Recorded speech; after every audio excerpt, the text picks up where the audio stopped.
आज गिरिराज और दुर्गा के घर में बहुत चहल पहल है। घर को अच्छी तरह से सजाया गया है। किचन में से अच्छे अच्छे खाने की खुशबू आ रही है। ऐसा इसलिए क्योंकि उनकी बेटी आभा और दामाद जी अहान शादी के बाद पहली बार घर पर आ रहे हैं। हिमांशी, बहू जल्दी से सारा काम कर लो। आभा और दामाद जी आने ही वाले हैं। कुशल बेटा, तुम सारा सामान तो ले आए हो ना? और काजू कतली लाए हो या भूल गए? दामाद जी को बहुत पसंद है। हिमांशी और कुशल एक दूसरे से बहुत प्यार करते हैं और अपने माता पिता की सारी बातें मानते हैं। लेकिन जब से कुशल की बहन आभा की शादी हुई है, मानो उसके माता पिता के लिए उनका दामाद ही सब कुछ है। आभा और अहान घर पर आते हैं। सब उनका स्वागत करते हैं। आभा और हिमांशी किचन में खड़ी होकर बातें करती हैं। आभा, कैसे है तुम्हारे ससुराल वाले? तुम्हारा मन तो लग रहा है ना वहाँ? और अहान जी तुम्हारा ख्याल रखते हैं या नहीं? पता नहीं भाभी, कभी तो लगता है कि ठीक है, कभी तो लगता है कहाँ फंस गई। जैसे भैया आपकी मदद करते हैं, आपका ख्याल रखते हैं, अहान ऐसे बिल्कुल भी नहीं है। अरे इतना मत सोचो तुम। शुरू शुरू में थोड़ी दिक्कत आती है, लेकिन बाद में सब ठीक हो जाएगा। चलो बाहर चलते हैं। हिमांशी और आभा चाय नाश्ता लेकर बाहर आए। सब लोग आपस में बात करने लगे, लेकिन अहान बहुत घमंडी तरीके से बोलता है। आपका घर तो बहुत बड़ा है ससुर जी। आपका और कुशल का बिजनेस भी बहुत अच्छा चल रहा है, तो आप लोगों ने दहेज देने में इतनी कंजूसी क्यों की?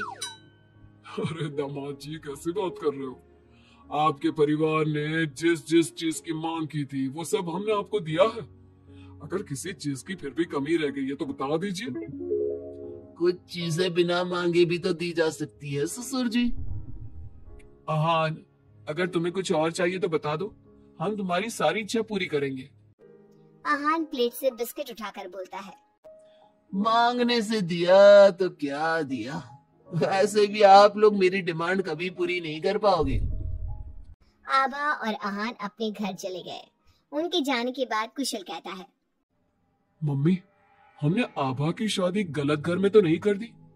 अहान और उसके घर वाले तो लालची लग रहे हैं। अरे चुप कर तू। दामाद ऐसे ही होते हैं, तेरी तरह नहीं कि तूने अपने ससुराल वालों से कुछ नहीं लिया और हर समय अपनी पत्नी से चिपका रहता है।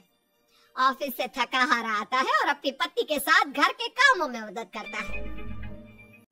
मम्मी, दहेज लेना तो गलत बात है ना, और हमारे पास किस चीज की कमी है? मैं अगर हिमांशी का घर के काम में हाथ बटाता हूँ तो वो भी मेरा ऑफिस का बहुत सारा काम करती है। इसमें बुरा क्या है? पति पत्नी को एक दूसरे की मदद करनी चाहिए। बेटा, किसी चीज की कमी तो अहान के घर पर भी नहीं है, लेकिन फिर भी हमने उसे दहेज दिया ना। ना केवल दहेज दिया बल्कि उनकी जो भी डिमांड थी वो सारी पूरी की। और उसने क्या किया? आपके और मम्मी के सामने ताने सुनाकर चला गया। आप दोनों को इससे दुख होगा। अहान ने इसका बिल्कुल ख्याल नहीं किया। बेचारी आभा का तो चेहरा देखने लायक था।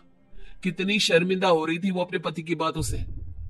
इस तरह कुशल ने अपने माता पिता को समझाने की खूब कोशिश की, लेकिन उसके माता पिता अहान को ही सपोर्ट करते रहे। और करते भी क्यों ना, हमारे समाज ने दामाद का रुतबा बहुत ऊंचे स्थान पर रखा है, चाहे फिर उनकी सोच कितनी भी नीची क्यों ना हो। इसी तरह से कई दिन बीत गए और एक दिन आभा अपने घर पर रोती हुई आई। अरे आभा, तुम रो क्यों रही हो? और ये तुम्हारे चेहरे पर निशान कैसे? आभा लगातार रोए जा रही थी।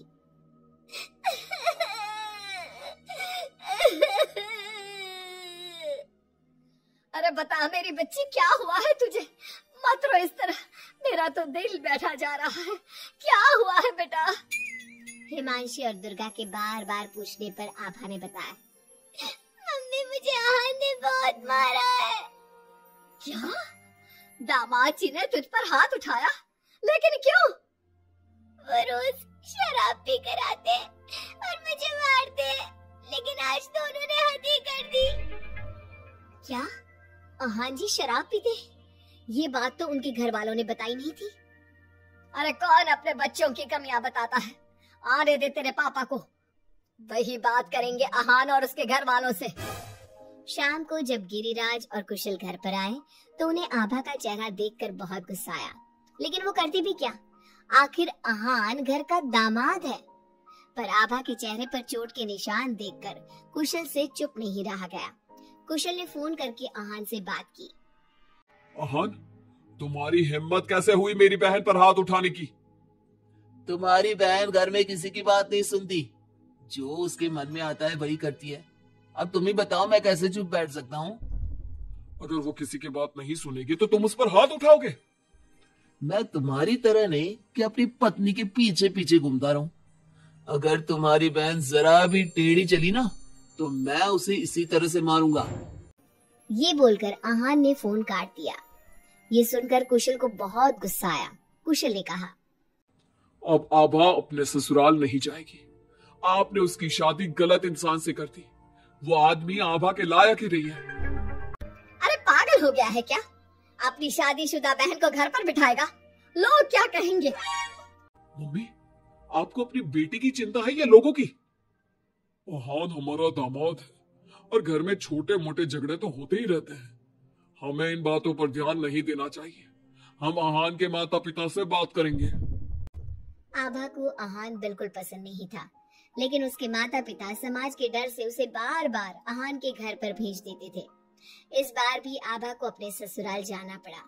एक दिन हिमांशी की तबीयत खराब हो गई तो उसने घर का काम नहीं किया। तबीयत खराब होने का बहाना बनाकर सुबह से लेटी है। तुझे इस घर में जितना आराम मिला है ना, दुनिया में किसी बहू को कहीं इतना आराम नहीं मिला होगा। तेरा तो पति भी तेरे साथ काम कराता है। देख मेरी आभा को, बेचारी कितना पिटती है अपने पति से और सारे घर का काम खुद ही करती है। शाम को जब कुशल घर आता है तो हिमांशी उसे सारी बात बताती है। तुम मम्मी की बात का बुरा मत माना करो। मम्मी चाहती है कि मैं उनके निकम्मे दामाद की तरह बन जाऊं, जो अपनी पत्नी की बिल्कुल भी इज्जत नहीं करता। लेकिन मैं ऐसा नहीं बन सकता। कुशल ने हिमांशी का बहुत ख्याल रखा और वो जल्दी ही ठीक हो गई। वहीं आहान आभा के साथ बहुत बुरा बर्ताव करता था। आभा के माता पिता ना तो आभा की बात सुनते और ना ही कुशल की। एक दिन आहान किसी काम के सिलसिले में शहर से बाहर गया हुआ था। वो जिस होटल में रुका था वहाँ उसे आहान दिखा। अरे, ये तो आहान लग रहा है, मगर इसके साथ ये लड़की कौन है? कुशल ने वहाँ कुछ लोगों से पूछताछ की तो उन्होंने बताया, ये तो अक्सर इस होटल में अलग अलग लड़कियों के साथ आते हैं। लेकिन आप ये सब क्यों पूछ रहे हो? कुशल बिना कुछ बोले वहाँ से चला जाता है और घर आकर सभी को ये बात बताता है। लेकिन उसके माता पिता को तो इस बात से भी कोई फर्क नहीं पड़ा। अरे बेटा, इस बात को यहीं खत्म कर दो। हम आहान से क्या कह सकते हैं? आखिर वो हमारे घर का दामाद है। बेटा देख, ये बात ना आभा को मत बताना, नहीं तो उसे बहुत बुरा लगेगा। आप दोनों किस मिट्टी के बने हैं? दामाद दामाद कहकर आपने उसे सर पर चढ़ा दिया। मैं आपकी बहू के साथ अच्छा बर्ताव करता हूँ तो आप मुझे जोरू का गुलाम कहते हैं। और आहान आपकी बेटी को जानवर की तरह पीटता है, अब तब भी उससे बात करने की हिम्मत नहीं करते। आप लोग बेटे और दामाद में इतना फर्क क्यों करते हो? बेटा, दामाद को तो सर का ताज समझा जाता है। हमेशा से ऐसा ही चलता आया है। अरे हमारे समाज ने ऐसे ही नियम बनाए हैं। चाहे वो आपकी बेटी के साथ कैसा भी बर्ताव करे, उसे जानवरों की तरह मारे पीटे। मम्मी, ये पुराने जमाने की बातें हैं। आजकल कोई पढ़ी लिखी लड़की इतना नहीं पीट रही जितनी हमारी आभा पीट रही है, वो भी सिर्फ आप दोनों की वजह से। मैं आज ही उसके ससुराल जाकर उसे सारी बात बता दूंगा और आखिरी फैसला उसका होगा। कुशल और हिमांशी आभा के पास जाकर उसे आहान की सारी सच्चाई बता देते हैं। आभा अपने भाई के साथ आ जाती है। घर आकर वो अपने पति को तलाक के पेपर भेजती है। हालांकि गिरिराज और दुर्गा अभी भी अपने दामाद के साथ हैं और तलाक के खिलाफ। उनको अभी भी समाज की चिंता है, बेटी की नहीं।